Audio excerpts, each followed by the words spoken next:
आज मोदी जी से असम ये जानना चाहता है कि आपने 5 वर्षों तक इस घोषणा की सुध क्यों नहीं ली।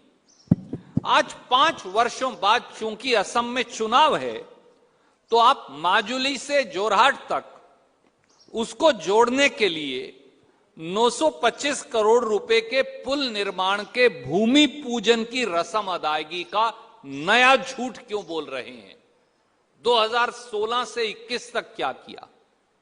दूसरा सवाल, लिया वोट का मौका और एक्सप्रेस वे के नाम पर असम को दिया धोखा। प्रधानमंत्री जी और भाजपा सरकार द्वारा 2017 में यह घोषणा की गई, याद करिए, कि असम में ब्रह्मपुत्र नदी के दोनों किनारों पर 40,000 करोड़ रुपया लगाकर 1300 किलोमीटर एक्सप्रेस वे का निर्माण किया जाएगा। सर्बानंद सोनोवाल जी ने और नितिन गडकरी जी ने आपके माध्यम से बहुत सुर्खियां बटोरी, पर अभी 8 फरवरी 2021 को देश की संसद में भारतीय जनता पार्टी ने यह बताया, और मैं ये पेपर आपको रिलीज कर रहा हूं, कि ऐसे किसी एक्सप्रेस वे के बनाने का कोई प्रपोजल भी मोदी सरकार के पास नहीं। तो फिर पिछले 5 साल से ये धोखा क्यों? और ये डॉक्यूमेंट मैं आपको रिलीज कर दूंगा। तीसरा, असम की पहचान मिटाने का षड्यंत्र है CAA। आप देख भी रहे हैं, मोदी और सर्बानंद सरकार ने असम की मूल पहचान, संस्कृति, सभ्यता, उन पर कुठाराघात करने के लिए नया सिटीजनशिप अमेंडमेंट एक्ट 10 जनवरी 2020 को क्यों नोटिफाई किया? मोदी जी जवाब दीजिए। मोदी जी, क्या आप इस विधानसभा चुनाव के बाद असम में बर्बरतापूर्ण तरीके से इस काले कानून को लागू करने की योजना बना रहे हैं? और भाजपा का झूठ देखिए, जब पश्चिम बंगाल में मोदी जी जाते हैं तो जोर से कहते हैं कि CAA लागू करेंगे। अब तमिलनाडु का घोषणा पत्र जारी किया बीजेपी और AIADMK ने, तो कहा कभी CAA लागू नहीं करेंगे, और जब असम आते हैं तो चुप्पी साध लेते हैं। तो बंगाल में कहते हैं लागू करेंगे, असम में चुप हो जाते हैं, और तमिलनाडु में कहते हैं लागू नहीं करेंगे। तो ये धोखा और दोगली नीति का कारण हम सबको बताएं आज मोदी जी। चौथा, घोषणा करके वोट बहुत बटोरा, पर काम का पन्ना रह गया कोरा।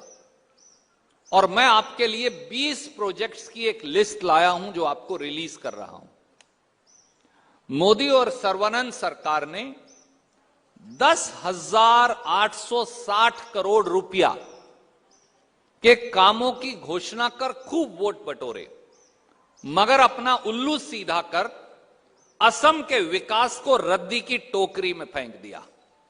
और दोस्तों, ये वो सूची है और ये भारत सरकार के आंकड़े हैं। कौन सा काम कितना हुआ आप ये पाएंगे इस सूची में जो हम आपको रिलीज कर रहे हैं। 0%, 0%, 0.0000008%, 4%, 0.67%, 26%, 43%। इस प्रकार से ये सूची पढ़ते जाइए, और ये 20 कामों की 11,000 करोड़ की ये सूची है। तो मोदी जी, ये बताइए कि आपकी सरकार ने, भाजपा ने असम से ये धोखा क्यों किया?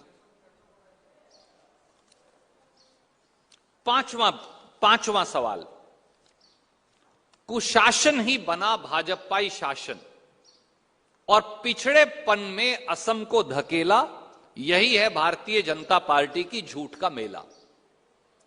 साथियों, 5 साल के भारतीय जनता पार्टी के असम के शासन में और कुशासन में हर पायदान को देश में असम को पीछे धकेल दिया।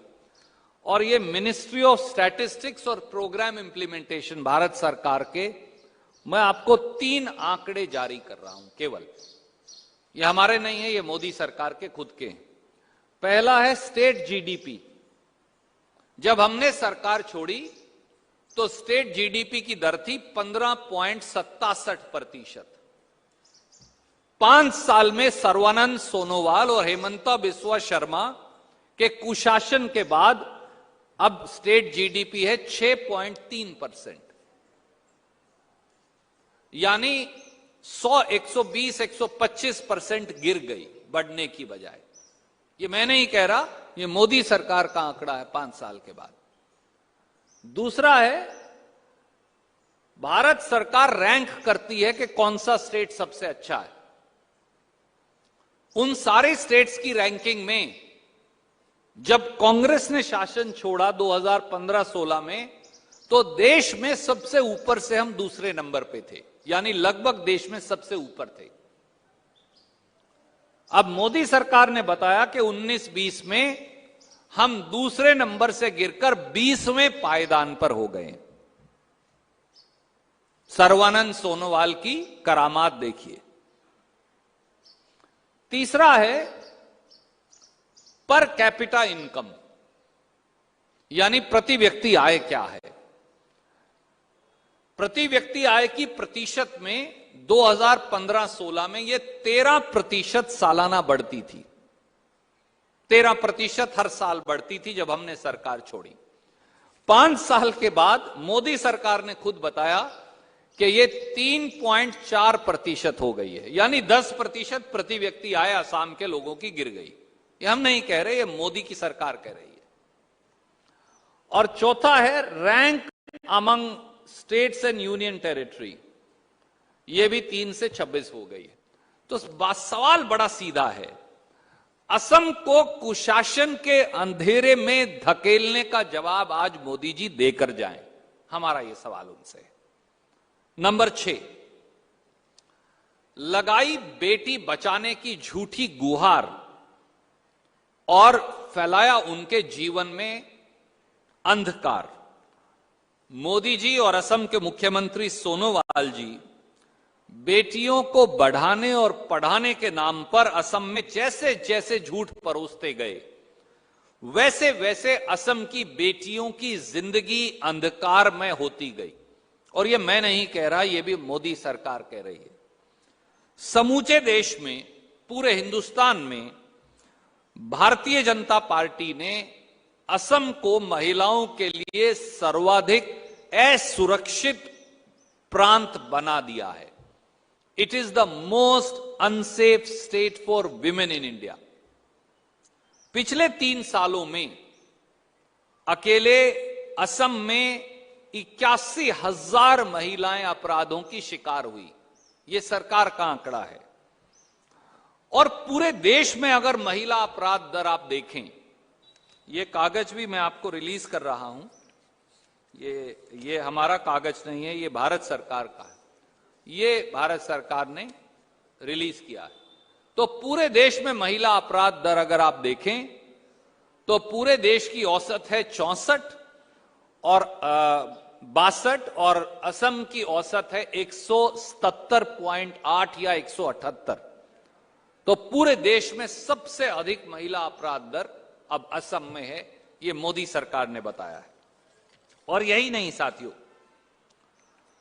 नाबालिग बेटियों को खरीद फरोख्त के देश के कुल मामलों में से आधे हमारे प्रांत में है।